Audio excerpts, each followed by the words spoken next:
Once you have found literature that you want to include in your review, the task of summarizing it can be daunting. It is helpful to use a data extraction tool while you are reviewing each article.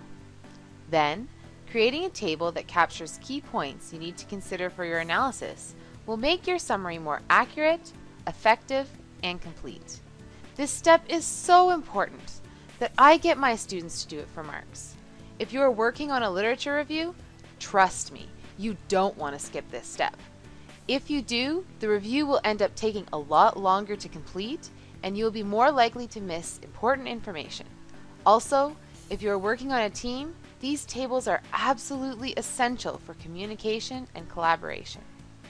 To set up your table, first identify the number of columns you think you will need. I usually start with 7.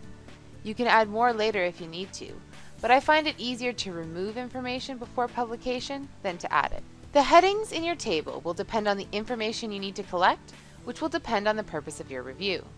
In this video, I will go over the ones I recommend using, as well as a few other helpful options. In the first column, always list the author and year of publication. To make things easier, you will also want to save your articles in a folder on your hard drive by the author and year of publication. I will often also note the country that the study was conducted in. That way, it is easy for me to quickly identify if more research is needed in my country, specific to the topic of inquiry. You can also note the country later in the table.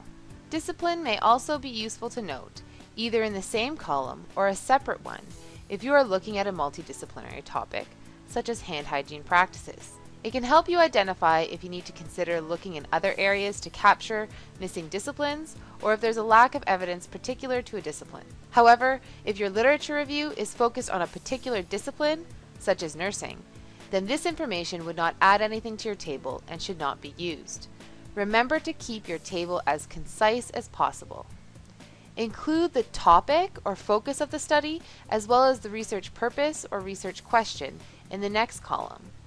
The focus of the article is absolutely critical to your summary table. Remember to be concise and specific. I also like to quote the purpose of the article here. Noting the conceptual or theoretical framework will help to inform you of the perspective of the researchers. You may also notice common ones that you could consider for your future research proposal. In any review, it is important to note the paradigm and methods used. Typically, for first-year students, I only expect them to identify the paradigm as qualitative or quantitative.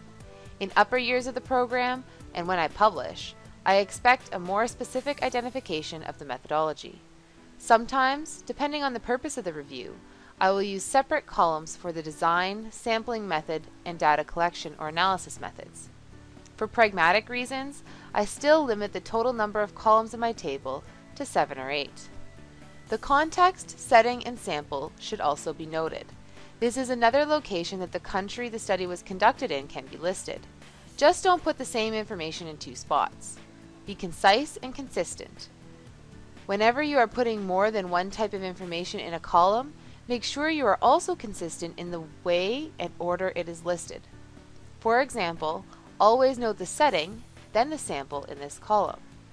Use a bulleted list or separate information by paragraphs or periods.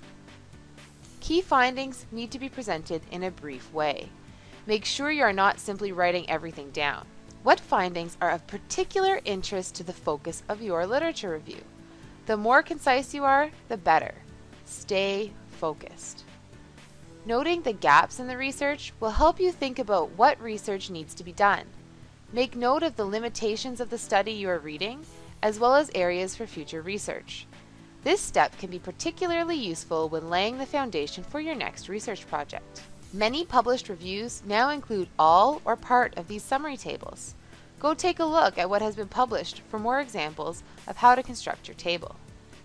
If you are having difficulty finding the information you need to fill in your table, please click on the video on this slide.